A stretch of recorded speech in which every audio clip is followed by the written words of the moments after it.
Bonjour, je suis le docteur Stéphane Munk et avec le docteur Tiffany Bouchez, nous allons vous présenter quelques diapositives et répondre à quelques questions autour du Covid-19.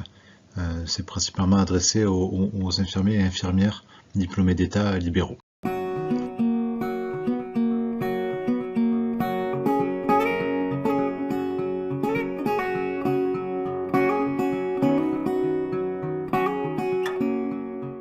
Désinfection du matériel. Produits particuliers. À quel moment le faire entre la sortie du domicile et notre véhicule? Donc ça c'est la partie qui est la plus compliquée parce que autant il y a des recommandations qui sont claires pour l'hôpital, où c'est plus simple, les patients sont dans leur chambre, que pour les visites par contre c'est très compliqué. Pour tous les soins en général, sur la partie gauche du schéma, les schémas, vous les donnerez pour prendre le temps de tout relire avant d'entrer dans la pièce. On le redit, vous avez fait votre friction hydroalcoolique, vous avez votre masque depuis le début, vos lunettes de protection depuis le début aussi, vous n'avez pas touché. Idéalement un tablier plastique, et puis vous relavez les mains après avoir mis tout ça.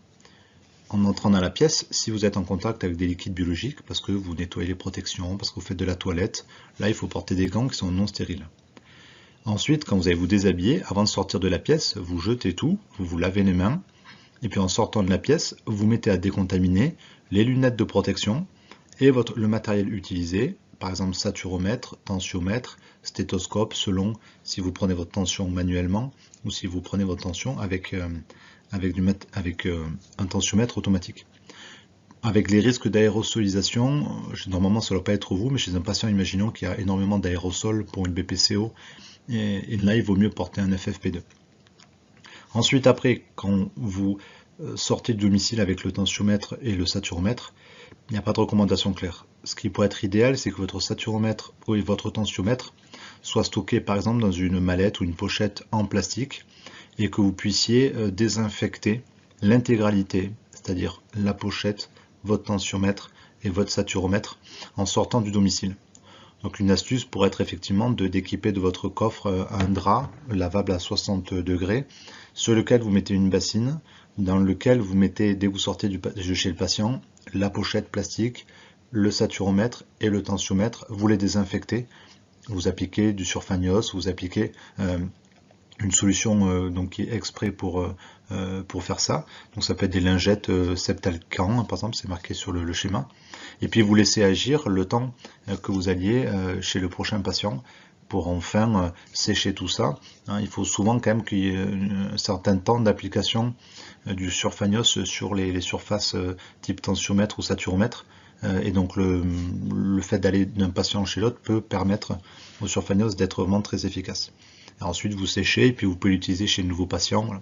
Si vous avez des mallettes, il faut faire très attention si vous les posez chez les patients avant de les renvoyer avant de les remettre dans la voiture, bien désinfecter le pourtour d'une autre mallette, par exemple pour les prélèvements biologiques notamment. Par rapport, c'était une question précédemment, par rapport aux aides à domicile, là aussi il y a des recommandations qui peuvent être faites. Je sais, il y a une différence entre les recommandations et puis ce que les aides peuvent faire, notamment avec le port de masque. Théoriquement, les aidants aussi doivent porter un masque tout le temps, et le patient, s'il y a quelqu'un autour de lui, il doit aussi porter un masque. Un masque, par définition, comme on l'a vu tout à l'heure, au bout de 4 heures, le masque chirurgical, ou si on l'a touché, il n'est plus valable, donc il faudra en avoir tout le temps. Pour l'instant, les masques étant très largement déficitaires, ils sont privilégiés pour les professionnels de santé, pour qu'ils se protègent eux-mêmes et surtout pour qu'ils ne contaminent pas les autres patients. Comment décompresser après ce genre de soins? À qui en parler? Cette crise sanitaire-là nous sollicite beaucoup, que ce soit physiquement, mais aussi psychologiquement et cognitivement. Donc il y a des moments où on a besoin de prendre du repos, on a besoin de discuter. Donc il y a tout un ensemble de choses qu'on peut faire. Déjà, c'est quand on rentre, c'est peut-être pas le moment de regarder les chaînes d'information 24 heures sur 24 qui peuvent être anxiogènes, qui peuvent rajouter ce que vous voyez tous les jours. Donc stop la télé, c'est plus pour ça. Si vous voulez regarder d'autres choses qui détendent, des documentaires sur animaliers ou des séries qui vous détendent, c'est le bon moment. De pratiquer des exercices de respiration. Pas hésiter à faire de la méditation en pleine conscience ou mindfulness qui a montré une très large efficacité sur notamment la gestion de l'anxiété, du stress. En prévention, donc il ne faut pas hésiter à le faire dès maintenant, même si vous vous sentez bien. Faire des exercices de serrer-desserrer, donc contraction, décontraction musculaire. Là, vous avez l'explication de ce que ça peut être. Écoutez, voilà, j'écoute des humains, donc j'écoute des podcasts sur divers thèmes qui vous permettent de changer un peu de votre ambiance Covid-19 là toute la journée. Évidemment de faire du sport, donc à la maison, hein, parce que je vous rappelle que nous, on est obligé de sortir, mais que quand on a fini le travail, on est confiné comme tout le monde. Donc des exercices à la maison, de la course, des haltères, voilà, de faire devant l'ordinateur, des sessions YouTube, enfin vraiment trouver ce qui vous plaît, si vous avez un vélo d'appartement, mais voilà, vraiment sortir tout ça, ça va vous aider. Et surtout pas rester seul. Discuter avec les autres, discuter de mettre en place des groupes de pairs, à distance évidemment, pour pas se retrouver tous ensemble autour d'une pièce, autour d'une table, dans une même pièce. Donc là, il y a plein d'outils numériques qui existent pour faire maintenant des conférences, des groupes de pairs à distance. Et il ne faut pas hésiter à les mettre en place, que ce soit avec vos confrères, avec vos consoeurs, avec les médecins, avec les aides-soignantes, voilà, avec les gens qui partagent un peu la même chose que vous et avec qui vous pouvez discuter. Sommes-nous également d'astreinte pour les patients Covid positifs? Donc la question, c'est comment s'organise le suivi des patients suspects ou confirmés de Covid-19. Ce que je vous dis, il y a surtout des suspects, puisqu'on ne teste pas les patients. Donc en pratique, quand on a un patient qui a des symptômes, qui a des signes cliniques, on va d'abord rechercher les comorbidités. Soit il a des comorbidités, on va faire très attention aux signes de gravité. Et dans ces cas-là, on appelle nous le centre 15 et ils sont hospitalisés. Pour la plupart des gens, il n'y a pas de comorbidité ou il n'y a pas de signe de gravité. Et dans ces cas-là, on continue, nous, à les suivre. Comment on peut les suivre? Soit on décide que c'est le médecin qui les suit, soit en nouvelle consultation, soit en nouvelle visite, soit en téléconsultation, ou alors c'est les infirmiers et les infirmières, là aussi, qui peuvent les consulter, soit par téléphone, soit par téléconsultation, c'est-à-dire en voyant le patient via un outil numérique, ou en visite. Il y a la possibilité aussi d'organiser des HAD lorsque les situations sont complexes. Quand c'est l'infirmier et l'infirmière qui est désigné pour suivre le patient, il peut donc le faire via un outil de téléconsultation. Là, vous avez probablement différents outils qui existent. Et si vous n'en avez pas, ou si le patient n'y arrive pas, vous pouvez aussi le faire via des applications comme Skype, comme WhatsApp notamment. Donc c'est légal, ça a été autorisé dans ce contexte de crise sanitaire. Si malgré tout, notamment chez les patients pour lesquels ce n'est pas possible de le mettre en place, le téléphone est un moyen qui est tout à fait valide. Vous le savez, dans le cadre de ce suivi, téléconsultation, télésuivi par téléphone ou visite à domicile, vous avez des cotations particulières.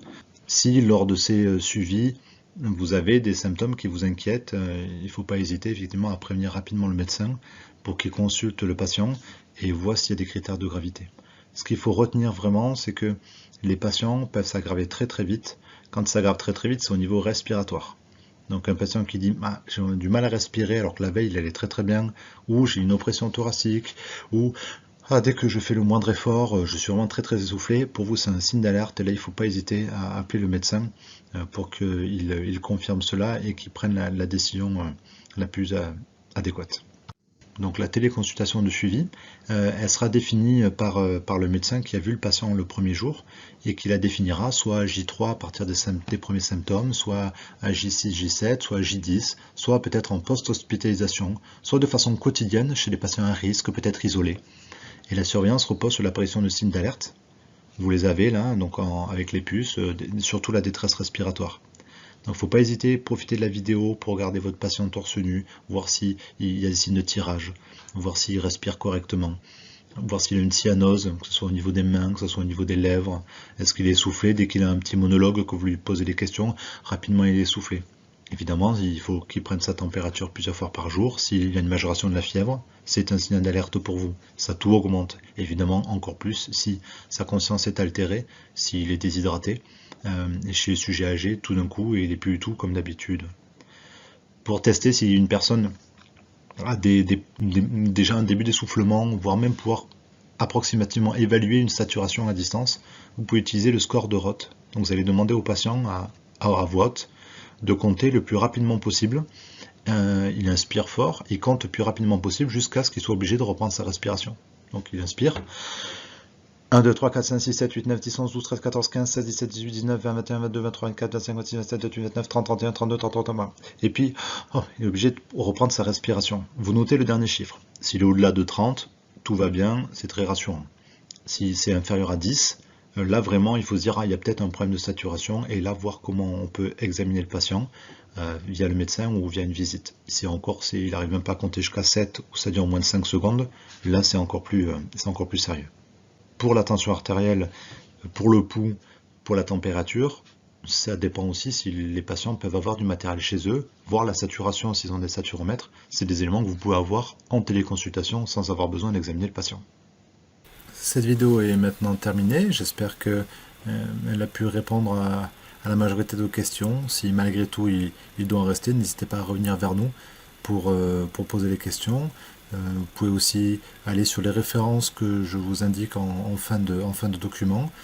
Je tiens à remercier effectivement l'ensemble des infirmiers et infirmières qui ont joué le jeu et qui ont posé leurs questions. Je remercie énormément le docteur Tiffany Bouchès qui a énormément participé à la réflexion autour de ce diaporama et au contenu du diaporama.